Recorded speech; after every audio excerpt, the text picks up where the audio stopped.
इय्याक नअबुदु व इय्याक नस्तईन। मैं सबसे पहले तो चीफ मिनिस्टर साहब आपको और उसके बाद मियां असलम आपको मुबारक देता हूँ इस प्रोजेक्ट के ऊपर, कायद आज़म बिज़नेस पार्क पे। इंडस्ट्रियलाइजेशन के बग़ैर कोई भी कौम तरक्की नहीं कर सकती, फर्स्ट वर्ल्ड नहीं बन सकती, थर्ड वर्ल्ड या डेवलपिंग वर्ल्ड से डेवलप्ड वर्ल्ड बन ही नहीं सकती जब तक वो इंडस्ट्रियलाइजेशन की तरफ ना जाए। और ये जो आपने कदम उठाए हैं, स्पेशल इकनॉमिक जोन्स आपने जो नौ बनाए हैं अब तक, और ये जो आप इंसेंटिव्स दे रहे हैं बिजनेसेस को, ये बहुत बड़ा कदम है सही डायरेक्शन में। हमारा जो किबला है वो अब तक शुरू हुआ था 60s के अंदर इंडस्ट्रियलाइजेशन के ऊपर, और हम बाकी खत्ते से आगे थे, और आहिस्ता आहिस्ता हम पीछे रह गए और जो एशियन टाइगर्स हमारे से आगे निकल गए। सिंगापुर जो कोई सोच भी नहीं सकता था कि वो कोई इतना बड़ा हब बन जाएगा इकॉनमी का, वो हमारे देखते देखते वो भी एक 50,000 पर कैपिटा इनकम है आज सिंगापुर की। उसकी वजह ये है कि उन्होंने प्लानिंग की थी। हमारी जो प्लानिंग थी 60s के बाद, हमारी प्लानिंग का सिस्टम ही सारा चला गया, हमारी प्लानिंग कमीशन ही ख़त्म हो गई। जो एक वक्त पे हमारी प्लानिंग कमीशन की वजह से हमारे जो फर्स्ट 5 ईयर इकोनॉमिक प्लान्स थे वो कोरिया, साउथ कोरिया जैसे मुल्क ने लिए, मलेशिया ने लिया, और वो आगे निकल गया वो लेके। लेकिन हमने जो एक वक्त पे एक मिसाल थी डेवलपिंग वर्ल्ड की, हम पीछे रह गए। तो उसकी बहुत बड़ी वजह यह है कि हम आगे का नहीं सोचते। हमारी सिर्फ प्लानिंग होती है कि इलेक्शन कैसे जीतना है, इलेक्शन से पहले कौन सी ऐसी चीज़ करें जो लोगों को नज़र आ जाए, उसको फिर हम अरबों रुपए उसको इश्तिहारात दें, और उसके बाद इलेक्शन उसके ऊपर जीतने की कोशिश करें। ये शॉर्ट टर्म प्लानिंग की वजह से आज पाकिस्तान जो मेरा ये मान का हिस्सा है कि ये वो मुल्क है जिसके अंदर सबसे ज़्यादा पोटेंशियल है। इस सारे एरिया से सबसे ज़्यादा पोटेंशियल पाकिस्तान का, जो कि 60s के अंदर नज़र आ रहा था। ये जो प्रेडिक्शंस की जा रही थी 60s में कि पाकिस्तान ये सारे खित्ते को लीड करेगा इकनॉमिकली, तो ये तो आपने बड़ा ज़बरदस्त काम किया। इसकी लोकेशन भी मैं देख रहा था, बड़ी ज़बरदस्त है, मोटरवे के ऊपर है, परफेक्ट लोकेशन है, 2 हब्स हैं, फैसलाबाद और लाहौर उसके बीच में है। तो ये बड़ा ज़बरदस्त आपने ये जो इसकी लोकेशन की है। इसके जो भी आपकी उस्मान, जो भी आपके मसले मसाइल होंगे फेडरल गवर्नमेंट से, मैं आपको गारंटी करता हूँ आपके पास एक बड़ा डायनामिक इंडस्ट्रीज़ मिनिस्टर बैठा हुआ है, हमाद अज़हर। हमाद को आपने बताना, और वो उसका काम होगा कि आपके सारे मसले हल करें।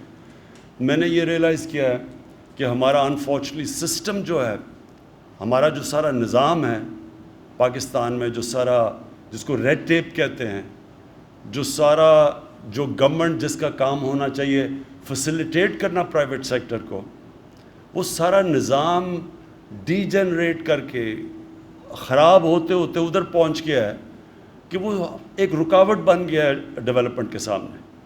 हर किस्म की रुकावट वो यानी जिधर नहीं भी ज़रूरत होती उधर भी रुकावट डाल देते हैं।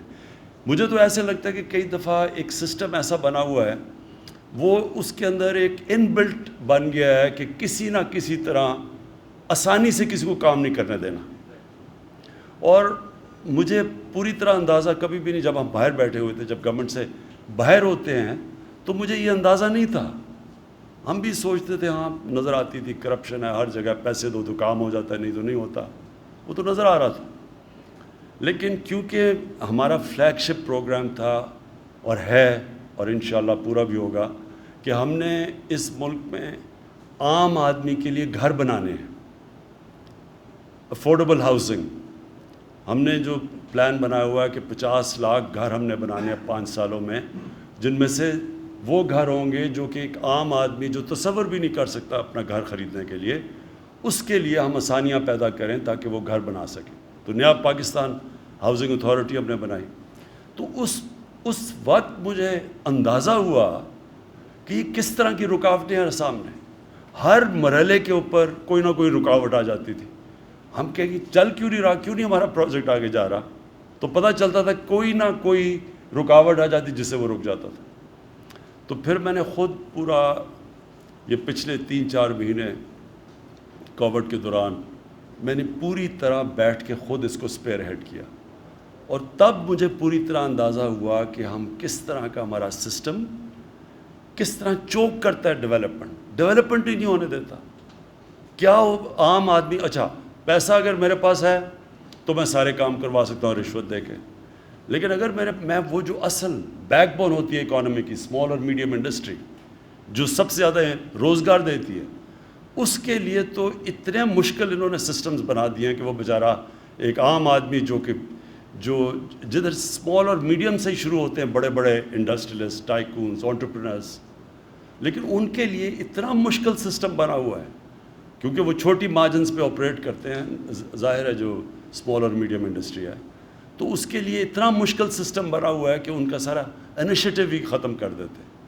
کیا وجہ ہے کہ وہی پاکستانی جاتے ہیں, میں نے اپنی آنکھوں کے سامنے دیکھا ہوا ہے, ہمارا لیبر کلاس جاتی ہے. میں جب شروع میں جب انگلینڈ گیا پڑھنے کے لیے اور کھیلنے کے لیے, تو میں نے دیکھا ہمارا عام مزدور جاتے تھے وہاں, اور پھر میں نے ان کو ہر تھوڑے سالوں کے بعد دیکھا کہ انہوں نے پہلے اپنی چھوٹی سی دکان بنائی, پھر فیکٹری بنائی. تو کیا وجہ ہے کہ وہ وہاں جا کے ایکسل کر جاتے ہیں, اور کیا وجہ ہے کہ یہاں وہ نہیں کر سکتے؟ کیونکہ ان کا سسٹم اجازت دیتا ہے. یہ جو سارا ورڈ ہے امریکن ڈریم, یہ امریکن ڈریم کیا ہے؟ امریکن ڈریم یہ ہے کہ امریکہ میں جو بھی آپ ڈریم کریں آپ کر سکتے ہیں, کیونکہ ان کا سسٹم الاؤ کرتا ہے آپ کو کرنے کے لیے, ان کا سسٹم ریوارڈ کرتا ہے, آپ محنت کریں آپ کو پھل ملتا ہے اس کا. یہاں بدقسمتی سے ہمارا سسٹم آہستہ آہستہ ادھر پہنچ گیا کہ یہ رکاوٹ بنا ہوا ہے. تو میں نے یہ کنسٹرکشن کے اندر خاص طور پہ دیکھا, اور پھر میں اب پورا ہیڈ کر رہا ہوں یہ جو ہماری اب جو ہم ہاؤزنگ, یہ جو ہمارا لانچ ہو گیا ہے, اور پہلی دفعہ پاکستان میں اس طرح کے انسینٹیوز دیے گئے ہیں ہاؤزنگ کے اندر, کیونکہ ہم نے رکاوٹیں ختم کی.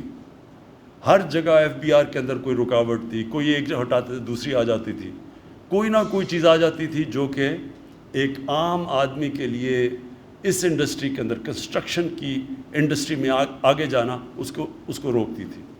تو یہ ہمارا اس گورنمنٹ کی سب سے بڑی کوششیں ہوگی کہ ہم موقع دیں اپنے پرائیویٹ انٹرپرائز کو, اپنے بزنسز کو, اپنے انڈسٹریلسٹ کو, کہ وہ پوری طرح اس سسٹم کے اندر اوپر آ سکیں, محنت کریں, اوپر آ سکیں. ان کو گورنمنٹ کا کام ہے فیسیلیٹیٹ کرنا, اور انشاءاللہ آپ دیکھیں گے کہ ہم آہستہ آہستہ آپ کی رکاوٹیں دور کریں گے. اس کی وجہ سے آہستہ, کیونکہ ایک دن میں تو گورنمنٹ کے سسٹمز, گورنمنٹ کے ادارے ایک دن میں تو ریفارم نہیں ہوتے, لیکن ان کی ریفارمیشن شروع ہو چکی ہے, اور انشاءاللہ آپ دیکھیں گے اس کے رزلٹس آپ کے لیے آسانیاں ہم پیدا کریں گے. جو ورڈ استعمال کیا جاتا ہے, جو فریز ایز آف ڈوئنگ بزنس, انشاءاللہ آپ کے لیے ہم آسانیاں پیدا کرتے رہیں گے مسلسل. لیکن یہ ایک بڑی بیٹل ہے ایک سسٹم کے اگینسٹ, جو کہ بدقسمتی سے سسٹم وہ بن گیا ہے کہ کسی طرح سلو ڈاؤن کرو اور پیسے بنائیں اس سسٹم میں. یہ جو قائد اعظم بزنس پارک ہے, یہ بڑی زبردست اپرچونٹی ہے اس وقت پاکستان کو.